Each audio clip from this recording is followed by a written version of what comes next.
Hey everybody, it's Bust with Battles with Bust number 138, and today we're going to be doing battle with Annie Jhin. And so, I know everyone says, Bust, this is a Legion Rearguard deck. Why haven't you been playing this all the time, all over the place? You know, you are the Legion Rearguard master. And I know, it's been kind of surprising to me that I haven't really given Annie Jhin the time of day. And I think the kind of problem I've had with Annie Jhin is it just doesn't play well into the Boom Baboon decks. And so if we're looking at the previous season, the last World Walker season is when Annie Jhin came to the forefront with the release of both Annie and Jhin. I just never really got into it. It was like it played poorly into the Aphelios decks. It plays poorly into all the Mystic Shot decks. It played poorly into the tri-beam decks that aren't around anymore, and so it just never felt like it was in like a really good spot for me to want to go after it. And then even in playing things like Gauntlet, having a deck like this that could say target Talia Lysandra never really felt worthwhile. I just don't feel like we've been in a great space to have these like triple aggro lineups in best of three. And so we just never really touched in on it. But now, as the meta has kind of shaped up a little bit, the Kaisa decks and the Bard decks are falling out of favor a little bit. The Talia Lysandra decks are starting to kick up in popularity. And the bad matches for this are starting to kind of fall away, just as people get tired of playing Bard over and over again for the past month. They drop it to play other things. That gives us an opening for Annie Jhin to fit in. The other reason I wanted to touch on this is it is going to be pretty relevant here in the upcoming week. We do have a major balance patch coming out on, I don't know, the 15th or the 16th or so. I'm not pulling up the calendar, but as that major balance patch is released, people are going to be trying out new things. They're not going to realize their deck was now nerfed or something new has been buffed or whatever. It's going to be a fairly safe place to play a lot of really big aggro decks, just punishing the incomplete and untested lists. And so if you're looking to get a quick jump from gold to platinum, platinum to diamond, or whatever, Annie Jhin is a fantastic deck for both ladder climbing, just because the games are so fast, and picking on those untuned decks. But with that out of the way, just kind of in general here, this is a fairly straightforward list. Across most of the Annie Jhin lists, the only variations you will see are we going to play Sigil of Malice? Are we going to play Blade's Edge? And are we going to play the Experimenter, the 6th-cost guy that deals 3 and discards your hand to draw 3? And for our options here, we're just going with the Sigil of Malice and then filling in at the top with the Arachnoid Sentry. This is just as low to the ground and aggressive as you can get. I don't like to play things like Blade's Edge. It just doesn't quite do enough. You know, if you're trying to flip Annie and you have some side strategies like Disintegrates and Ravenbloom Conservatories, then fine, you can play it. But here, it's not what we're really looking to go after. So we're just looking to be all in all the time. With the kind of lack of Twisted Fates, we don't have to worry so much about our board getting AoE'd. With the lack of Bard, we don't have to worry too much about our units just running into bigger units. And it should be a fairly decent spot to come and do battle with this. And we'll think about it a little bit at the end if we perhaps want to bring this to the Gauntlet for this upcoming weekend as a means to try and pick on Talia Lysandra a little bit. And so, that is the deck. This is what we'll be doing battle with. You all know what we have to do before the gameplay starts, though. We have to come out here and pay the pay-to-win price, and we're going to upgrade the Stagehand, one of the fresh new cards out of the World Walker expansion. We got a lot of hype right up front, and then kind of fell off the map outside of these Annie decks. I don't feel like the Yasuo decks even really play too much in the way of the Stagehand, but it's definitely getting played here. Definitely about to bring some booms on our opponent. Okay, starting off with a little bit of Kaisa Evelyn. And so yeah, in terms of, I was talking about the patch coming up here recently. We'll have a new one up next week. I fully expect Kaisa to get some kind of nerf in the next patch. What that nerf will be, I don't know, but I suspect she's going to get something. Don't really expect too much out of Annie. And so with this, I did kind of pause with the Tusk Speaker. There is a world where you want to hang on to it just to be safe, but we really want to be hitting some 1-drops here. And my kind of stance on the 1-drops is you know, if we wanted to keep that 2, we're just going to hard mulligan and we'll probably find a 2 along the way. We're really heavily centered on the early game plays here. And so we slightly mentioned there at the beginning how we're going to do this. We're going to say, okay, hand, how can I deal the most damage this turn? Legion Rearguard is able to deal 3. That's great. Now we're going to go into the next one, which is Legion Saboteur. This one deals 3, and then we can also follow up with Annie. Much bigger booms than you would get out of Boom Crew Rookie. All right, this is a pretty good start. Opponent doesn't do anything in the first 2 turns, and then we just immediately dome him for 8. This should be good. This is getting wrapped up pretty quickly here. We've got double stage hand for the next turn. We're going to have a really challenging time losing this game now. Should be a nice little turn 4 kill. Cannot recommend this attack from opponent. If you're in this space, if you're in the opponent's space here, like, we have a big opportunity to fill out our board. So let's say we make a trade. There's a very real chance that we could still get 6 units on the board to where our opponent is limited in what they can do. And so you need to keep your unit back there to block, since there's no way our opponent can fill out their board. All right. Well, here comes a stun for Evelyn. I don't feel like he's going to going to enjoy what's happening. And this is what happens when you make your stagehands premium. They just come down and do the dirty work. Bring the big booms right from the start.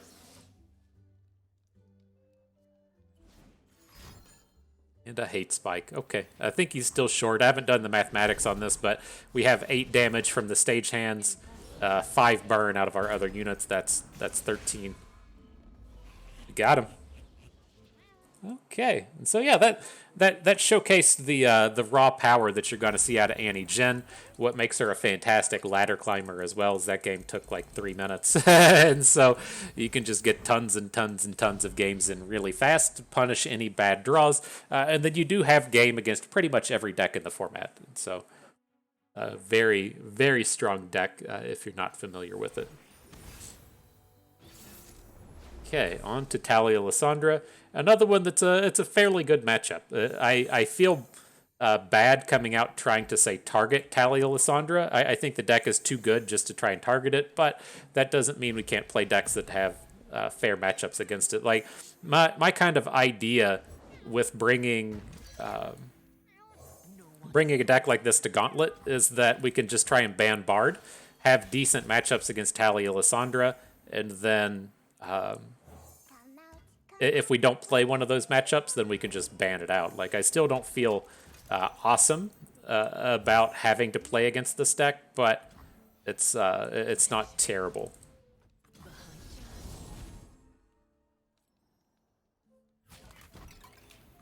Okay.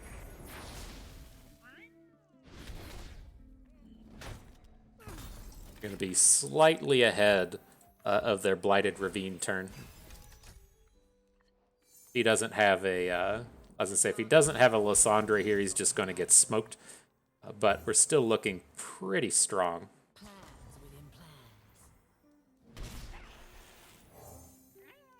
Little scary if we want to drop the Demolitionist. Like, if he has another Talia or another Lysandra in hand. Oh, shit, she flipped into Entomb. I was thinking she flipped into Ice Shard. Okay, let's go for it.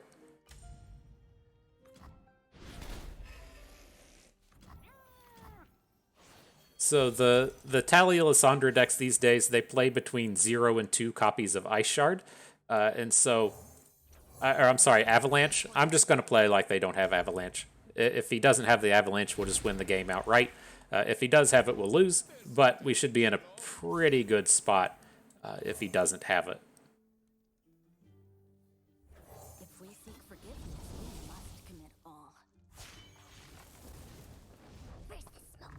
Okay, I stunned his 3/3.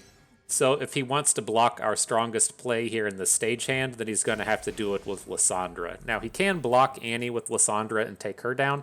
That's fine. She's done her work for the game. He needs to be preventing damage at this point. and not playing for value. And so I would suspect he wants to block our biggest play to prevent the damage. Does not. This now leaves us in a spot to where we can get a kill with Nox and Fervor.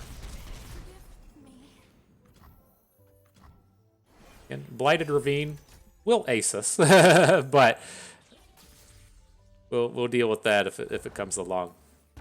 It does not come along. I have my orders. Could have probably just not played the Saboteur. Like, if he picks up an Avalanche there, it's probably not going to matter because we'll just kill him with our open attack. But,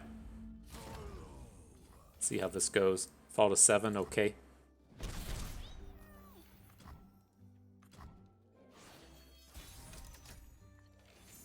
Here comes El Boomerinos, my dude. They'll never see it coming. Nice 3-chunk going right to the face. Foolish child.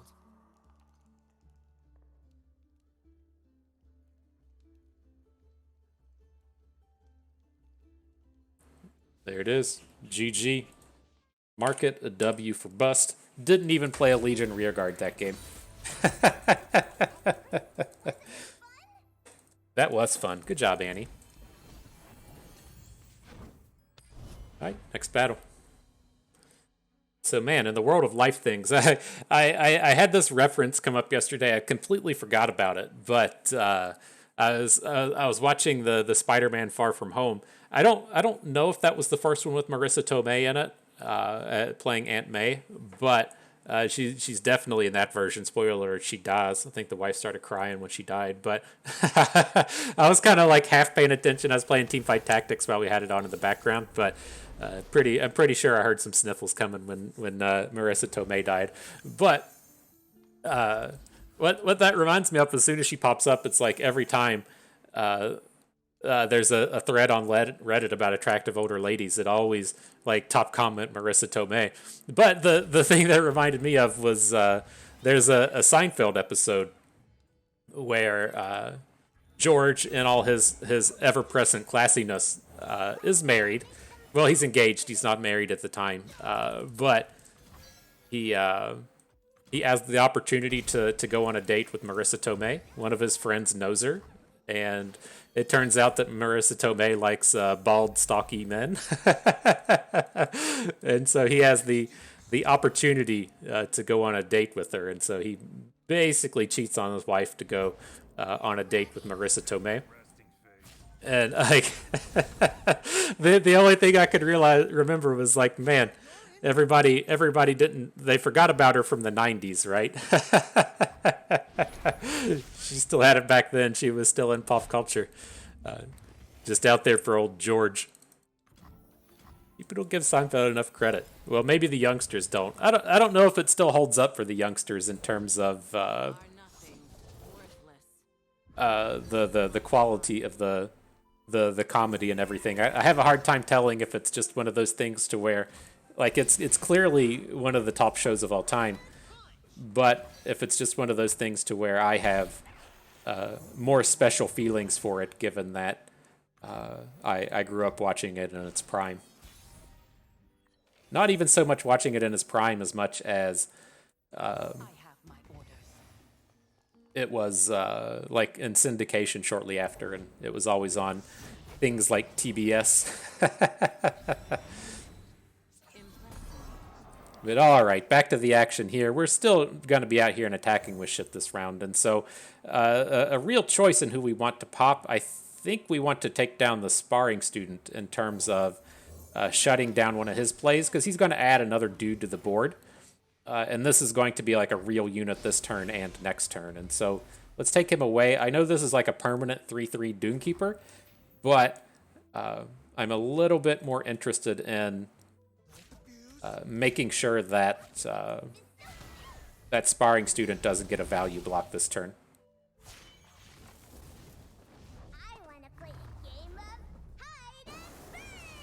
All right. Big time Annie coming through. And if you didn't quite catch what we did here, if you're not familiar with how this interaction works, we put Annie to the right of our skill-based units, and so we got 3 ticks up from the Legion Saboteur. That was enough to flip our Annie before she became the active unit, and so she was on her flip side as the active unit, and now gets the 3 damage Molten Shield instead of the 2 damage one. If you attack with Annie to the left here, it's only going to be the 2 damage one.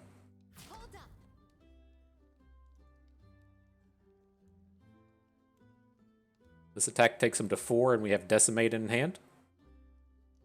A little bit less damage now if he blocks our big boy. Either way, still feeling pretty good about it. Don't be scared. It's just fire. It's just fire. Don't be scared. Yeah, you're going to want to block everything here. You know, do what you can to not lose your units. An opponent's space here, what you're starting to think is, can I still win this game without Greenglade Duo? Right? The Greenglade Duo is going to be their major source of damage. And if you can't win the game without Greenglade Duo, then by all means don't block. You just have to say, okay, I can't beat burn spells at this point, but he thinks he's got enough in the Sparring Student Dunekeeper. See how it plays out for him. This is why I wanted to stun the Sparring Student. It keeps it from growing and getting a free block onto something.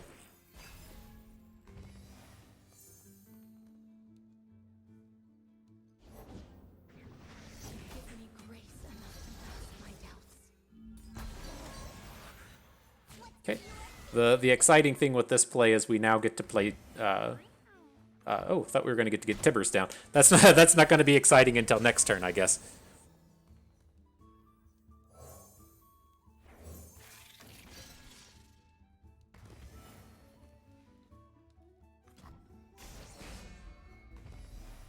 All right, let's see what they bring in.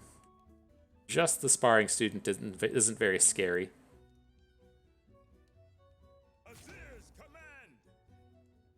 Don't want to trade for the Dunekeeper because we're going to try and kill it with Tibbers. There is like some downside to this, right? We can play Tibbers and then he can deny. But I think it's worth playing a little slow next turn and just not open attacking.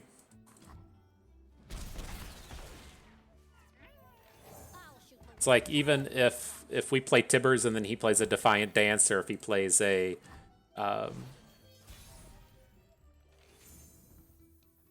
if he plays a Blade Dance, there we go. It finally came to me. It's not terrible. And then if he has to like deny the Pyrostatic Arrival, then he's still just going to struggle out of this. He's only going to have 2 mana at that point. Can't really add anything to the board.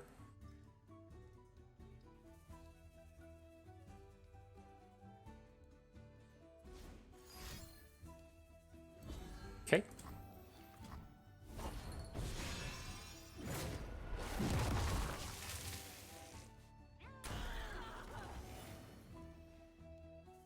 It's nice to soak that mana away. Still leaves the scary cards for him, like Defiant Dance.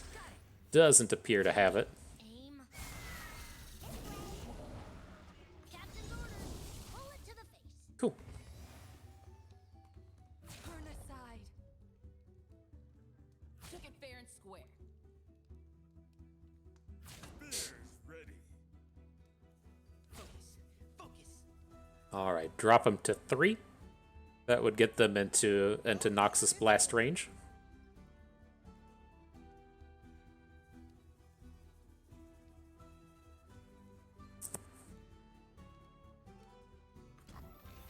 Sure.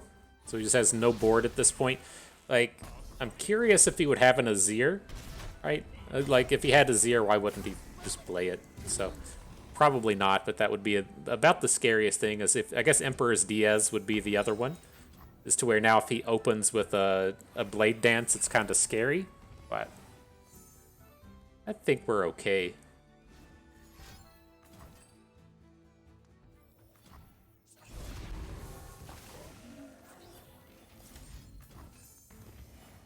So if he has Deny, just make him spend the 4 mana now. He can't really follow up with anything that would frighten me here.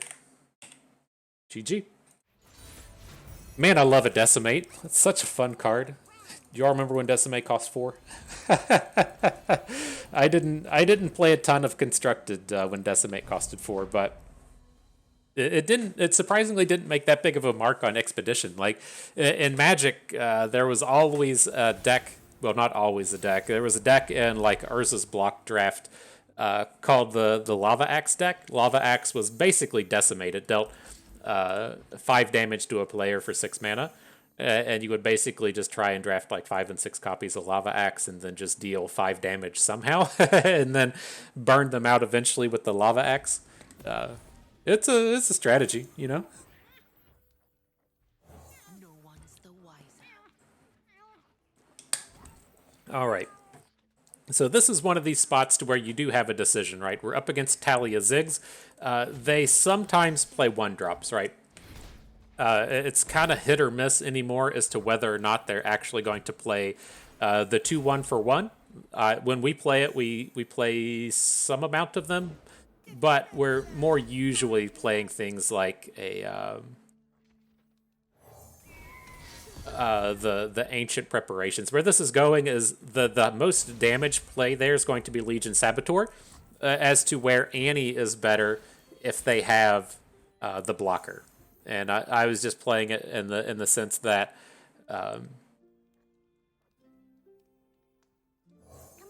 they probably aren't going to have the blocker here, so I'm going to go for the damage with the Legion Saboteur. Okay. Dude drops the bomb. Now we're going to pick our highest damage play, which is the Boom Crew Rookie. I would expect the Rookie to actually trade with the Rockhopper here, but that's fine. It's still going to deal more damage than the Annie. It's like if we play Annie, it's like he's just not gonna block her with the Rockhopper, so we get more damages in this way.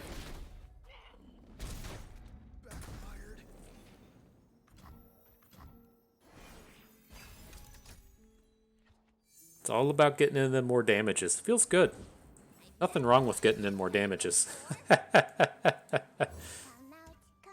wherever you are. What does that thing do? It explodes. All right, so how do we go about this? I want to save the sentry for next turn.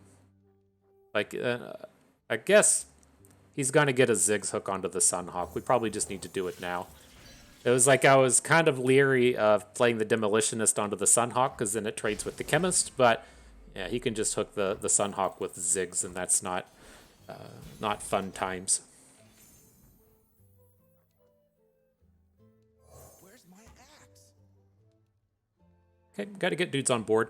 He can do awkward stuff that's really painful, like if he has the destroy a landmark, deal 4 damage to blow up a Hexplosive Minefield. Like that's gonna be really bad for us. So there is an argument to making an open attack, but if he's just playing Hexplosive Minefields, I feel like he doesn't have it. They'll never see it. Right. Bring on them booms. We'll put the Chemist in front of the rear guard. Probably put Ziggs in front of Annie. It's like we should be getting to deal damage here to where it's not as scary. But, oh, interesting. But I'm not, like, upset about Annie falling here.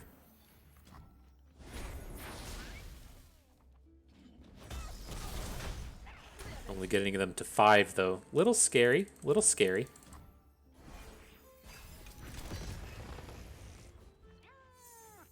Our boy Rearguard showing up. I think what may be our saving grace is if he can't flip Ziggs. If he can't flip Ziggs, then Ziggs can't profitably attack into the Sunhawk now. So we'll have to see if he has a card. I feel like if he had the 4 damage thing... Why? Why would you target the Sunhawk? Okay. I don't feel like that was the recommended course of action. We could have shot the rear guard or something and then hooked the Sunhawk with Ziggs. Reporting in?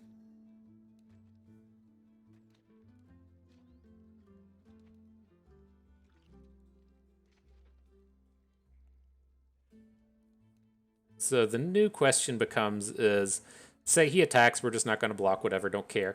Now, do we look to play Decimate this turn, right? We're now advertising that we only need to deal 1 point of damage, and then he gets to attempt to play perfectly in terms of deciding how he blocks. I think I'm just going to go ahead and play it, because if we draw Decimate next turn, I want to be able to play it. So, would be 1 mana short. We'd only have 9 mana next turn. So let's go ahead and drop it. Got him.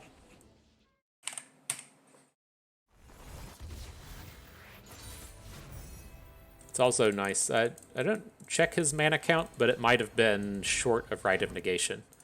If you can get out of the Rite of Negation range, that's always nice as well.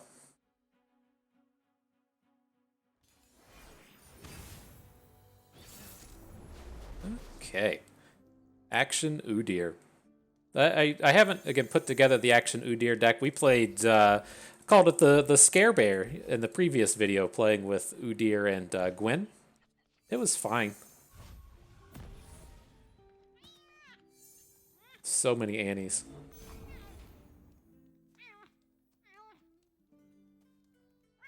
Need a second. Little awkward here. Just a little. So they shouldn't have good blocks onto Annie. They can potentially have good blocks onto the rear guard. No play is kind of nice, though. I dig that. What you tend to see out of these Udyr decks is they fall very quickly into being a curve deck, to where they play a card on 4, a card on 5, a card on 6, and you can very easily take advantage of that with these stuns.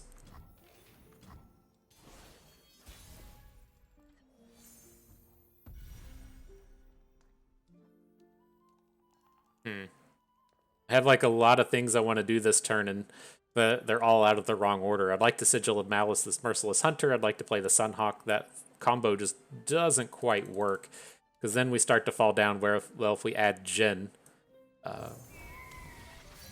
then that doesn't work either. But I think we can look to just kill the Hunter next turn.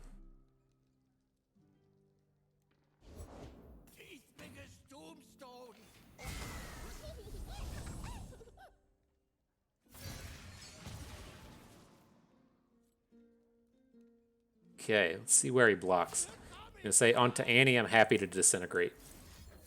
He can, like, if he blocked other things, he could look to try and make a Troll Chant play. But this should be pretty safe since the damage is coming from her skill ability.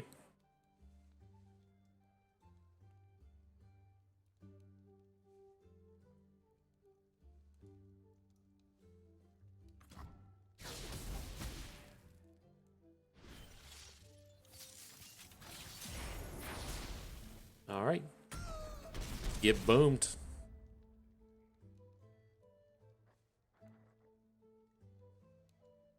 Scary day for Merciless Hunter out here.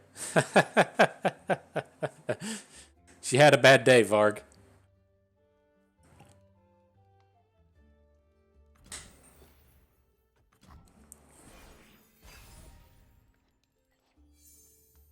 And a Tusk Speaker. Okay. I mean, I think I'm still just interested in playing Jhin.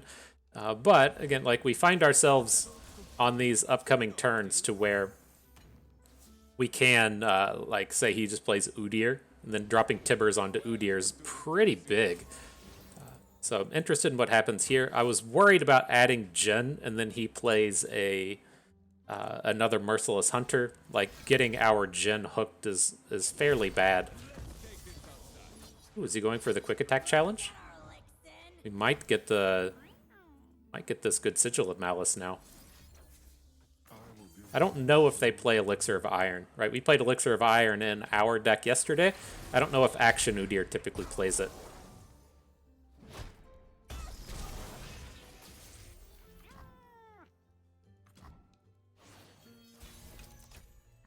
About to play this, though. Say what up to Tibbers.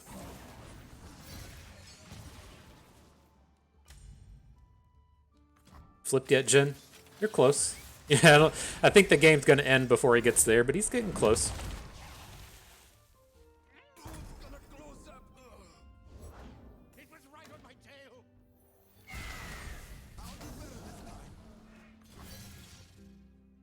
All right, this is what I'm talking about in terms of the action Udyr sequencing. We got to kill 2 of his units with 1, and then he followed up with basically 1 play. And his 1 play wasn't enough to stop our Tibbers. Even if it like wasn't Tibbers, say this is a turn where you get to just stun something. When you get to stun their 5-drop with a 2-drop, gives you great tempo. All right, fam, I think we did it. War Mason, reporting for duty. Rip him. GG. And with that, perfection. Waiting for my rewards. Give me them good ones. Give me them good rewards. I think it's a fresh week. Give me those bonus vaults and stuff. Can we complain about stuff? Can we complain about them putting the button that lets you skip the bonus vault?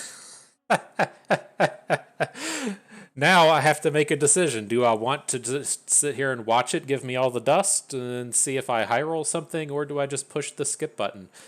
I used to not have to think about it. Fucking Riot, giving me all these terrible things in my life. They added in a useful feature, guys. Let's find a way to bitch about it. Fucking A. Riot could just give you $20 and somebody'd find a way to bitch about it. Why didn't you give me 25? Oh my god. We ever want to trade here? Like, if we play the Crackshot Corsair block and then next turn we have 2 Legion rearguards? I think I'm kind of on board.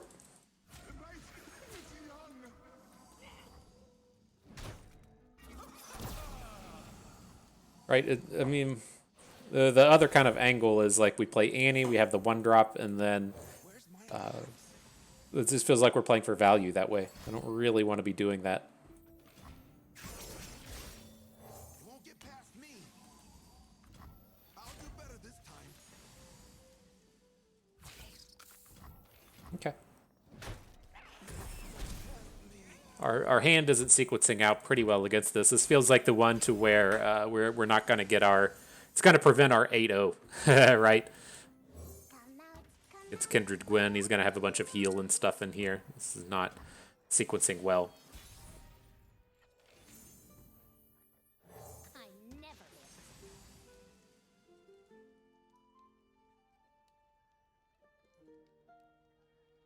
What we need is him to, like, play a Kindred, and then we get to stun something. Yeah. We are at the threshold. This is not happening well. All right, here's the move. Especially as you're trying to get your ladder climbing together, there's no reason to sit around and spend the extra 4 or 5 minutes on that. You could get a whole other game in the time that would take.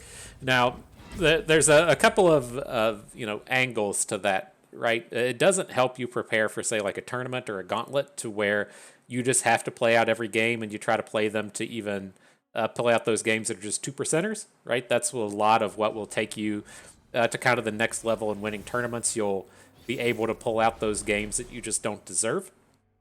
But in terms of pure ladder climbing, that game was done. It's not worth the time it takes to find out if it's going to be one of those small percentage style games. Just get it out of the way and move on to the next one.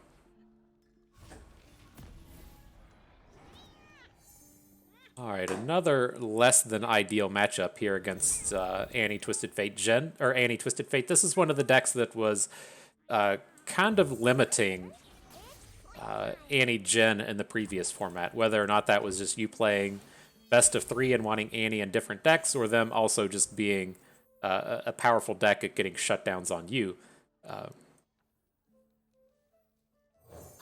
Just another reason why this one can kind of shine a little bit. It's not having to play this matchup as frequently.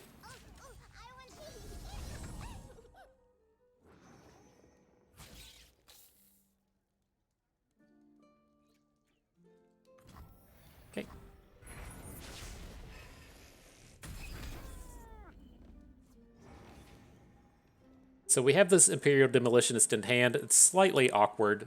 A opponent plays a bunch of cards like Ravenous Flock and Scorched Earth and even Disintegrates. And so if we, Demolitionist our Annie and he has a Disintegrate, we're just going to lose her. And so we want to keep our units without damage on them if we can.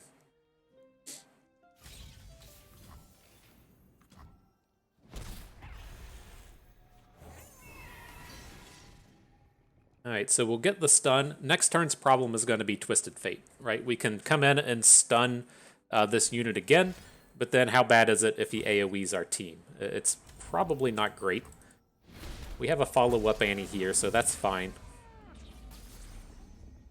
I don't think we're ever looking to just bank Sigil of Malice mana. Wherever you are. It's like we can probably just play it anyways. Okay.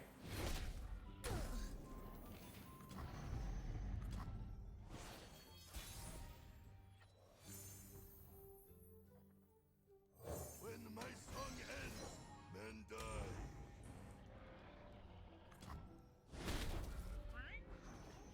See if he has another House Spider. Okay. This way. So I'm going to do it like this. He's got to put a 2/2 in front of the Tusk Speaker. Then we can Sigil of Malice and still get the full amount of damage in. If we do it pre-combat, he's just going to block with the other one. And it's not as ideal.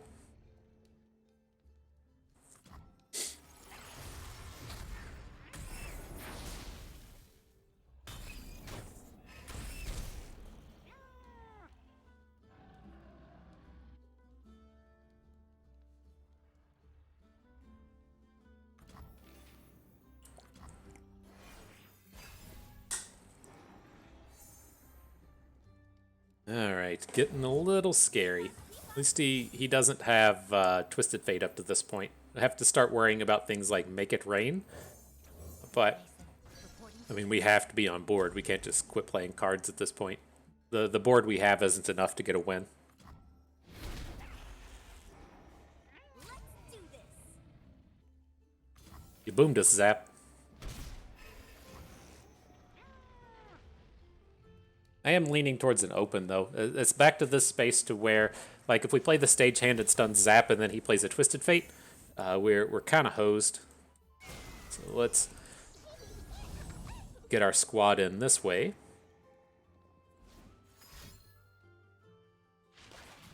I have Naga Kaboros before us. Oh my gosh.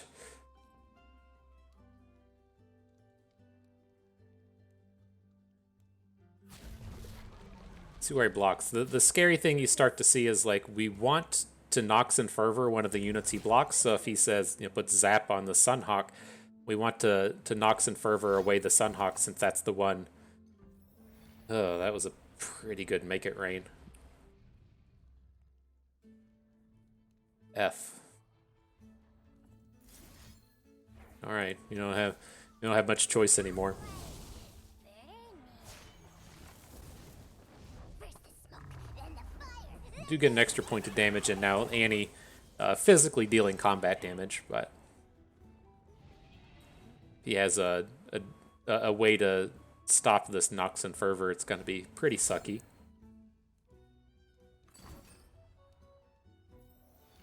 Yeah. All right, team. Let's make some sad noises.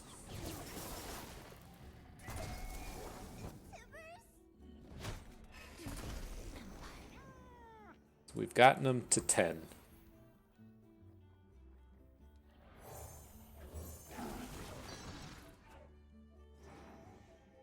Don't expect much from Tibbers, but probably gonna die. Probably gonna die. I don't think there's a reason to wait until next turn, though. Just spend that mana. We can start dropping Decimates now if that's our only play. Let the bloodshed begin. It's like we got a reputation yet? that's what I want to see.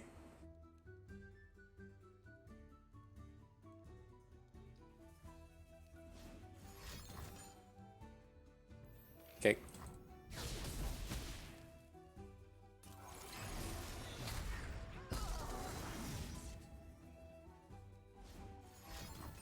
Sure. We need like one more hit. Get one hit, we might be able to pull this off. We like draw a unit, he plays something dumb, and then we get to stage hand and get a big attack in. That's our hope and dream, right? I don't think it works too frequently, but that's what we're hoping and dreaming for. This is a lot different from last game. We have a non-zero chance of winning this game, to where that last game was pretty close to zero. Now, as soon as we see like Riptide Rex and such start to come down, we gotta worry a little bit, but we might get like 3 and 4 more draws of them just not doing anything.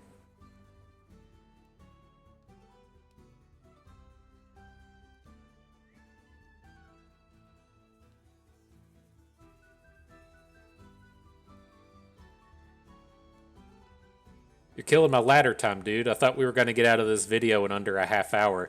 The first the first 4 games went faster than the next 2 games. These dumb solo chess players taking forever to think this out. Hey, Polga BR262, what are you going to do this Friday night? I don't know, man. All my friends asked me if I wanted to hang out and play chess, and I said, no, I want to play chess by myself. He said, fuck, man, that sounds boring. Why don't you at least socialize on the internet? Nah, I'm just going to play by myself. I'm the white side, I'm the black side. No interaction. Just me sitting in the apartment by myself.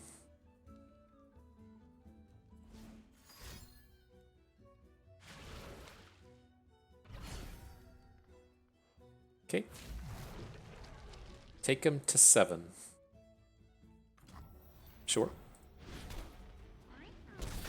It's close. It's close, fam jam.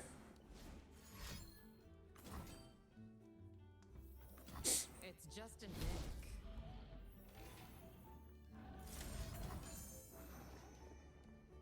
You're at 3. Uh-oh. Uh-oh, he's scared.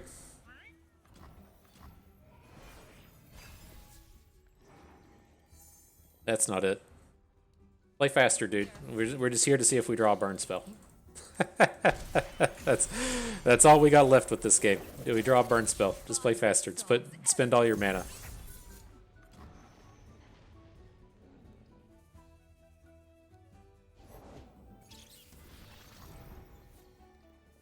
No going. Alright, let's just take it. Blade. It's a little unfortunate, but we need to keep our unit around in the event that we find a Noxus Blast. And then, like, we could have looked to play the stagehand onto Katarina, but I think that's just too slow. I mean, I guess the idea maybe is that after he's played House Spider, we're just never going to get to deal damage on the board. And so maybe we should have just gone ahead and prevented. Maybe that gives us an extra turn to draw Decimate. But we can also look at it as a safe target for a Nox and Fervor, given that this guy hasn't played a Ravenous Flock yet. LOL. Cupcake it, bro. Enjoy Friday night by yourself. Enjoy.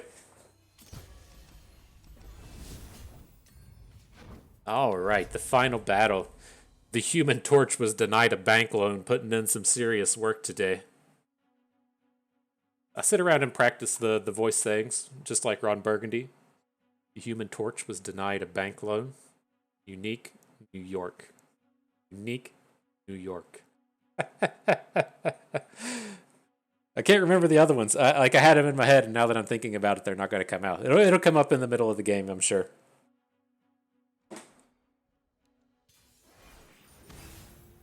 All right, Mono Kaisa for the game ender. So what do we got? There's an Annie. Let's look for some more ones. Found one. So this is a matchup to where I'd kind of lean towards playing Annie first. We'll have to see if they like just have a play. The downside to going with Annie first is if they have a on turn 2, if they have the whatchamacallit, the spell shield guy. So slightly awkward.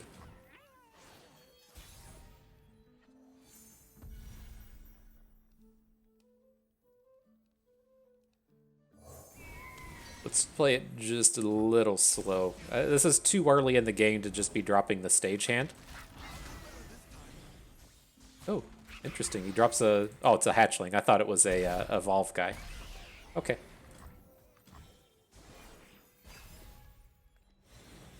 What board is this? I don't know if I've seen this before. Is this a Star Guardian board? Thing's nice.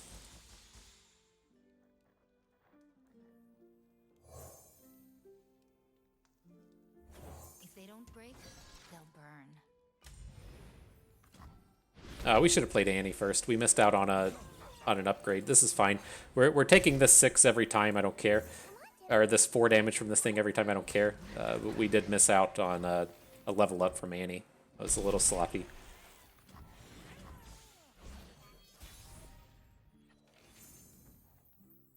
I have my orders. Okay. Gonna use the stagehand this round. We want to force a block from his 2/2. He's going to have access to Kaisa next turn. Whether or not she's flipped or anything should be kind of far away from it, but Scout is the powerful ability to give Kaisa, and so let's try and force him into blocking with the Green Fang Warden.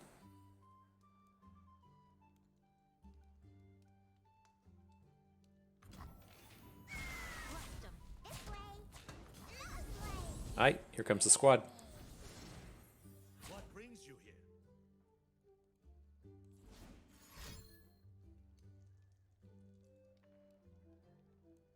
Scroat squad coming at you. Man, I gotta get back into the league. The football's getting ready to start up. I'm so excited. Fantasy football season's almost here. I've started organizing our league for the year. It's such a good time. Can't wait. I'm curious to see as we get into the football season. I would love to hear that Deshaun Watson just doesn't get to play football anymore. Just a real class act in air quotes, if you will, of a dude. But yeah, he's out of mana, so he can't supercharge. Like my hope and dream for football is that Deshaun Watson just doesn't get to play again, and then the Browns still have to pay his contract. So if you're gonna bring in just the actual piece of shit player, then just get the hard punish for it. That's my hope. Ready, boy? Right, we can actually block the Green Fang because we can put in a unit on the board. Nope.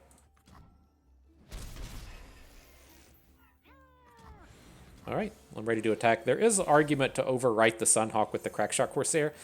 Since they both deal 2 damage, but the Crackshot kind of gets a guaranteed point of damage in. Might also have gotten us a flipped Annie, which she should have been flipped if we'd sequenced things right earlier, but that would have been another reason to do it. If we're a point short, we'll say we won the game anyways, right? That's the way it works. You're allowed to just contact Riot support and say, hey, I messed up. I think I should just win the game anyways.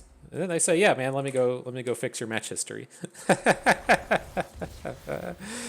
But yeah, not a bad set of games. We went 7-1, pretty good record. We're currently at 48 minutes of video, and so we cracked out those games in about 45 minutes, and that's just one of the real raw powers of this deck as well. And so that is why I wanted to bring it up.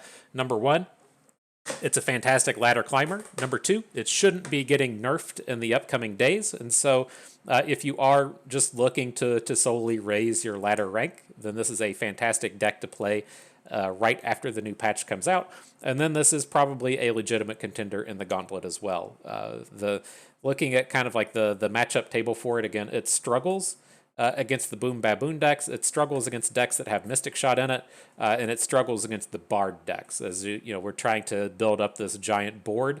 Bard can kind of match you unit for unit, but their units just tend to be bigger than yours, and so you don't find these opportunities to where you get to attack with the same unit twice, because they're just getting value blocks all over your board. And so you could look to take this into Gauntlet in a all aggro lineup, a lineup looking to just ban Bard, or a lineup that looking to just be not abysmal against Talia Lysandra. I think Talia Lysandra is the deck I would be looking to ban this weekend, though.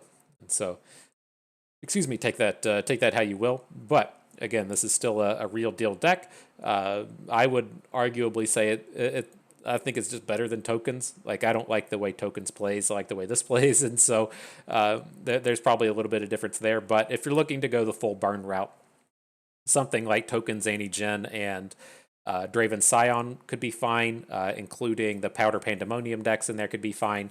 They all kind of prey upon the same collection of decks, and so the pure aggro lineup, while not spectacular as a ladder grinder the past few weeks, I think it's something that's really kind of picking up and might have a bit of steam here before the new patch hits. But nonetheless, that is going to do it for us today. Hope everyone enjoyed the video. Hope you learned how to say "ow now brown cow" a little bit better. I knew one would turn up. Hope you learned a thing or two along the way and had a good time watching. This is Bust and me. Thank you for being here.